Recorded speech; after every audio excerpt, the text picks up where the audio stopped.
चर्चित गायन reality so Nepal आइडलको 5 वटा सिजनहरू सकिएका छन्। सन् 2024 को 5औं सिजनसम्म आइपुग्दा नेपालले 5 जना नेपाल आइडलहरू प्राप्त गरेको छ। सिजन 1 मा बुद्ध लामा, सिजन 2 मा रवि ओड, सिजन 3 मा सज्जा चौलागाई, सिजन 4 मा भूपेन्द्र थापा मगर र सिजन 5 मा करण परियारले जित हासिल गरेका थिए। यी 5 जना विजेताहरू आफ्नो गायनका कारण चर्चामा छन्। यस भिडियो सामग्रीमा नेपाल आइडलको सिजन 1 देखि सिजन 5 सम्मका सबै विजेताहरूको बारेमा छोटकरीमा चर्चा गरिएको छ। उनीहरूको जीवनको पर्दा पछाडिको कथा यस भिडियोमा समेट्दैछौँ। करण परियार नेपाल आइडल सिजन 5 का विजेता हुन्। करण परियार अडिसन राउन्डमा गोल्डन माइक जितेर चर्चा कमाएका करणलाई त्यसै बेलादेखि नै विजेताका रूपमा चर्चा गरिएको थियो। नभन्दै दर्शकहरूको चाहना अनुसार नै उनी सोको विजेता बनेका थिए।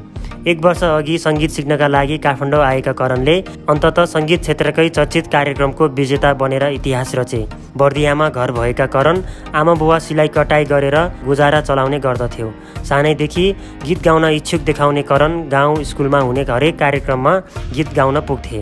छोराको गाउने इच्छा देखेर आमा बुवा अक्सर उनलाई गाएर मात्रै केही नहुने बताउँदै सिप सिक्नका लागि पनि सुझाव दिने गर्दथे। भूपेन्द्र थापा मगर नेपाल आइडल सिजन 4 का विजेता हुन्। भूपेन्द्र थापा मगर नेपाल आइडलका सिजन 1 देखि सिजन 4 सम्म लगातार सहभागी भएका भूपेन्द्रले चौथो सिजनमा टाइटल जितेका थिए। नेपाल आइडलको विजेता हुनु अघि नै भूपेन्द्रको लिन आउँदैछु भन्ने गीत चर्चामा रहेका थिए। नेपाल आइडल अघि नेपाल स्टार लगायतका विभिन्न गायन रियालिटी सोहरूमा चर्चा कमाइसकेका भूपेन्द्र भैरवा निवासी हुन्।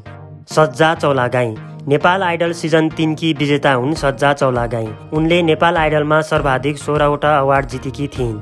उनी नेपाल आइडलको पहिलो र हालसम्मकै एकमात्र महिला नेपाल आइडल हुन्। नेपाल आइडलमा रक स्टारको छवि बनाएकी सज्जा मोरङ निवासी हुन्। सज्जा साङ्गीतिक दुनियाँमा विगत 8 वर्षदेखि सक्रिय छिन्। सानै छँदा गीत गुनगुनाउने सज्जाले विद्यालयमा हुने विभिन्न प्रतियोगितामा भाग लिँदै गायन कला तिखारेकी थिइन्। सङ्गीतमा कुनै औपचारिक शिक्षा नलिएकी सज्जाले कक्षा 2 अध्ययनका क्रममा विभिन्न स्थानमा स्टेज सिङ्गरको रूपमा पनि काम गरेकी थिइन्। स्कुल, कलेज र स्टेज सिङ्गर हुँदै नेपाल आइडलको मञ्चमा पुगेकी सज्जाले नेपाल आइडलबाट इतिहास कोरेकी थिइन्। रवि ओड नेपाल आइडल सिजन 2 का विजेता हुन्। रवि ओड रवि कैलालीको कञ्चनपुर निवासी हुन्। सामान्य परिवारमा हुर्किएका रवि गायनमा मात्र नभई मोडेल र डान्सरका रूपमा पनि परिचित छन्। रविले आफ्नो हजुरबुवाको गाउने शैलीलाई पछ्याउँदै लोकगीतहरूमा समेत गाएका छन्। उनले कक्षा 12 मा अध्ययनरत छँदै रोधी घर र दोहोरी साँझमा गाएर चर्चा कमाएका थिए। देउडा गीतका साथै पप र रक गीत समेत गाउने खुबी भएका रविले उनका चर्चित गीतहरू यतिखेर दर्शक श्रोताहरूको रोजाइमा छन्। उनका केही निजी पारिवारिक कारणले गर्दा उनी पछिल्लो समय चर्चामा रहेका छन्।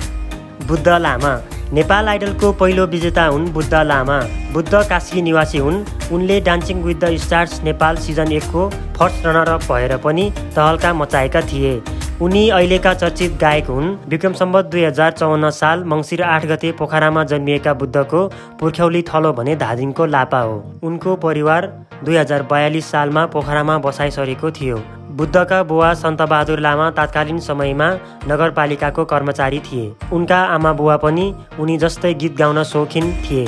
पोखराको महेन्द्र माविबाट एसई अध्ययन पुरा गरेका उनले सोही विद्यालयमै गीत गाएर गायनको यात्रा थालेका थिए। उनले एसई पछि टुरिज्म हस्पिटालिटी म्यानेजमेन्ट विषय अध्ययन गरेका थिए। गायन क्षेत्रमा लाग्न दिदी र भेनाजुको साथ पाएका बुद्धले त्रिवेणी सङ्गीतालयमा सङ्गीत सिकेका थिए।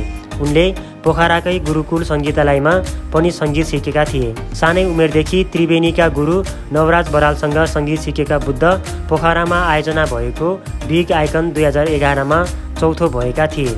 यसरी सङ्घर्ष गरेर अघि बढेका बुद्धले नेपालमा पहिलो पटक विदेशी रियालिटी सोको फ्रेन्चाइजका रूपमा सञ्चालनमा आएका नेपाल आइडलको पहिलो सिजन सन् 2017 मा जितेका थिए। आदरणीय दर्शक श्रोतावृन्द, नेपाल आइडलको 5 विजेताहरूमध्ये तपाईँलाई कसको आवाज धेरै मनपर्छ?